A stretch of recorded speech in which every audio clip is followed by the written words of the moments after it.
Salmo 27, versículo 8.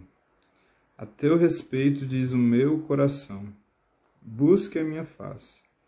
A tua face, Senhor, buscarei. Então, assim, uma coisa que o Senhor ministra ao nosso coração, a partir desse salmo, que o Senhor fala assim, a teu respeito diz o meu coração. Tamo junto, Everton. Parece aqui, pô, qualquer dia. A teu respeito diz o meu coração, busque a minha face. Então, o coração do salmista dizia, busque a minha face. O coração do salmista clamava pela face de Deus. O coração do salmista clamava pela intimidade, sabe? Busque a minha face. Então, durante o dia, o nosso coração ele pode ter esse clamor. Esse clamor de busque a minha face, esse clamor de eu quero me relacionar com Deus, eu quero orar, eu quero estar com o Senhor. Uma das coisas que eu percebi com relação à oração em línguas, quando eu entendi que a oração em línguas era uma ferramenta na qual eu poderia usar quando eu quisesse, a hora que eu quisesse e onde eu estivesse, foi que esse clamor começou a ser mais facilmente suprido. Por quê? Porque orar em línguas é liberar o Espírito. Então, assim, no momento que o meu coração desejava o Senhor, aí eu lembrava que eu tinha oração em línguas, então eu já começava a orar.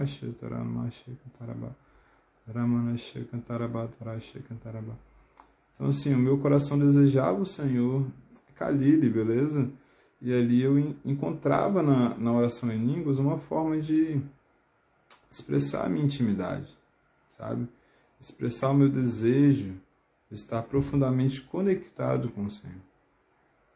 Uma coisa que Paulo fala em Efésios 6,18, Paulo diz assim, orando em todo tempo no Espírito. Paulo diz, orando em todo tempo no Espírito.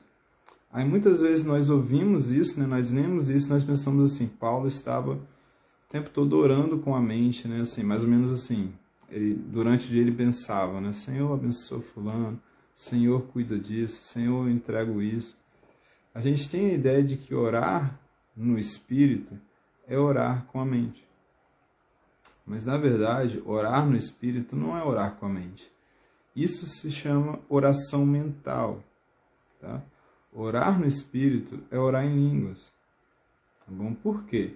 Porque em 1 Coríntios 14, a palavra de Deus diz que quem ora em línguas, em Espírito, essa pessoa ora. Quem ora em línguas, em espírito ora, sabe? Paulo diz, se eu oro em línguas, a minha mente está infrutífera, mas o meu espírito, ele ora de fato. E antes, em 1 Coríntios 14:2, Paulo diz que quem ora em línguas não fala aos homens, mas a Deus, visto que ninguém o entende. E em espírito, essa pessoa fala de mistérios. Então, orar em línguas é orar no espírito. Então, quando Paulo fala orando em todo o tempo no Espírito, ele quer dizer que ele encontrou esse lugar. O lugar onde ele gastava tempo e constantemente ele estava orando em línguas.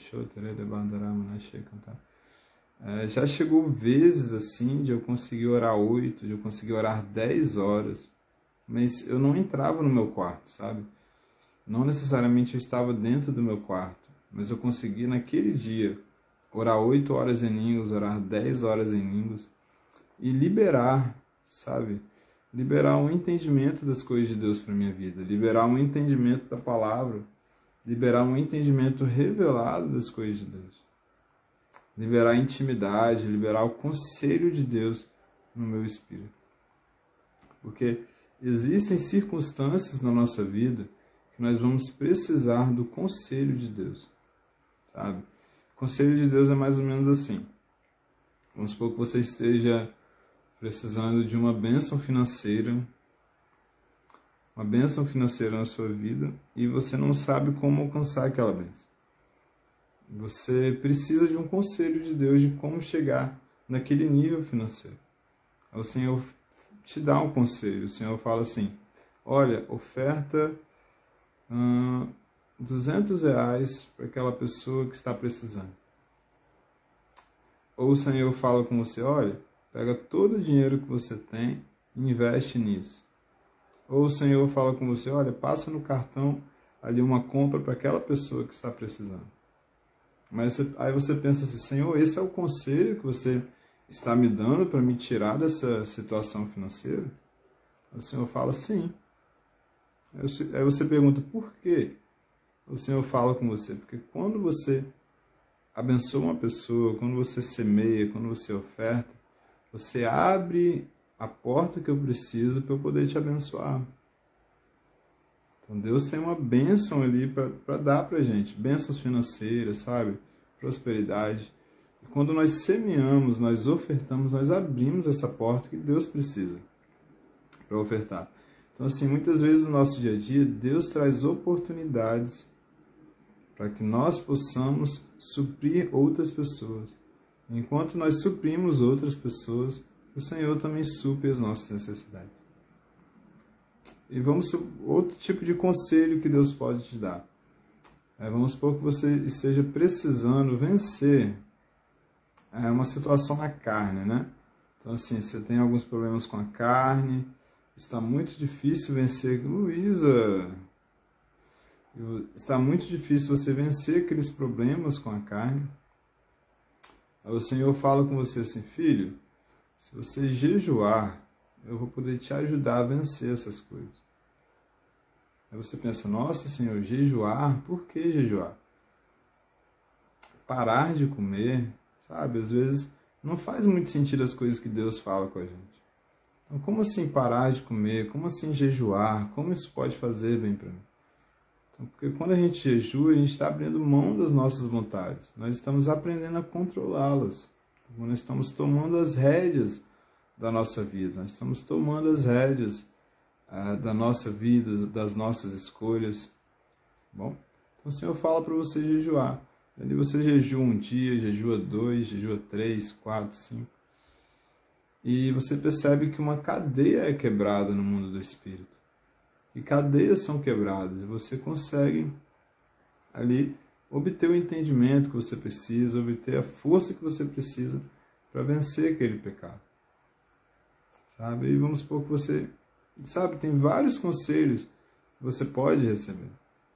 E orar em línguas vai liberar o Espírito Santo para falar os conselhos que nós precisamos ouvir. Orar em línguas constantemente libera o Espírito Santo para falar os conselhos que nós precisamos ouvir. Tá? Então, quando você começa a orar 1 hora em línguas por dia, 2 horas em línguas, 3 horas em línguas, o seu espírito ele vai ficando mais sensível à voz de Deus.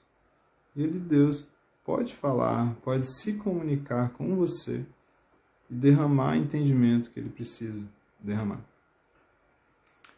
Mas nós muitas vezes precisamos estar atentos a isso. Por quê?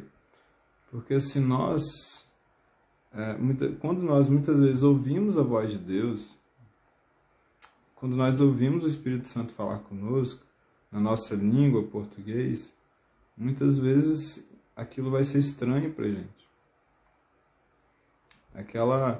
Aquela voz, aquele entendimento vai ser estranho para a gente. Por quê? Porque Deus está no céu. Deus está em uma outra realidade. Deus está acima do mundo que a gente vive, do século que a gente vive. E quando o Senhor te dá um conselho, quando o Senhor fala com você, o conselho dele é muito transcendente às realidades, às situações da vida que você está vivendo. Então, quando Deus te dá aquele conselho, é porque Ele espera que você siga esse conselho. E através de seguir esses conselhos, você encontre o fruto dessa árvore, você coma do fruto dessa árvore. E você veja a sua realidade ser mudada. Sabe? Uma coisa que eu acho maravilhoso, lá em Isaías 9,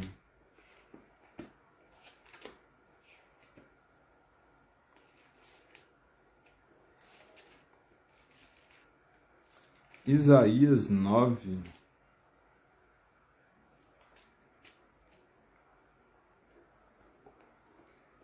diz assim: porque um menino nos nasceu, Um filho nos foi dado, e o governo está sobre os seus ombros. Ele será chamado Maravilhoso Conselheiro, Deus Forte, Pai da Eternidade e Príncipe da Paz. Então, gente, um dos nomes de Deus, um dos nomes de Jesus é Maravilhoso Conselheiro. Tem até a música do Fernandinho, né? Maravilhoso Conselheiro, Deus Forte, Príncipe da Paz. Então, Deus é um maravilhoso conselheiro. Uma das traduções da palavra Paracletos, que é a palavra que significa Espírito Santo, quando Jesus disse, e vos enviarei o Paracletos, e vos enviarei o Conselheiro. Sabe? Então, Deus, assim, Deus tem conselhos maravilhosos para derramar na nossa vida. Deus pode derramar um conselho na sua vida sobre sua vida sentimental. Então, Deus pode falar, olha, casa com essa pessoa. Casa com ela. Se relaciona com ela. Então, assim, Deus ele pode liberar conselhos e esses conselhos vão transformar a nossa vida. Eu não sei você, gente, mas uma coisa que eu quero é ouvir os conselhos de Deus. Fala, Davi, tranquilo? Uma coisa que eu quero é ouvir os conselhos de Deus para minha vida e andar nesses conselhos. Porque eu sei que os conselhos de Deus, que tudo que Deus falar comigo vai ser o melhor para mim. Então vamos supor que Deus fale para você casar com tal pessoa. Deus te dê esse conselho. Você casando com aquela pessoa, você vai ter a melhor vida que você pode ter. Por quê? Porque você está andando no conselho de Deus. Você está andando no propósito de Deus. Você está andando no plano de Deus. Amém? E quando você começa a gastar tempo em oração, quando você começa a gastar tempo orando em línguas, sabe? Lendo a palavra de Deus. Você está ali orando em línguas, você começa a gastar tempo ali orando, aí depois você vai para a palavra de Deus, você começa a ler a palavra de Deus. E da palavra de Deus, nós extraímos os conselhos que nós precisamos. Então, a palavra de Deus, ela tem todo o conselho que nós precisamos. O Salmo 1 diz que como é feliz o homem que teme ao Senhor. Como é feliz o homem que não anda segundo o conselho dos ímpios, nem se detém no caminho dos pecadores, nem se assenta na roda dos escarnecedores. Antes tem o seu prazer na lei do Senhor. Na sua lei ele medita de dia e de noite. Ele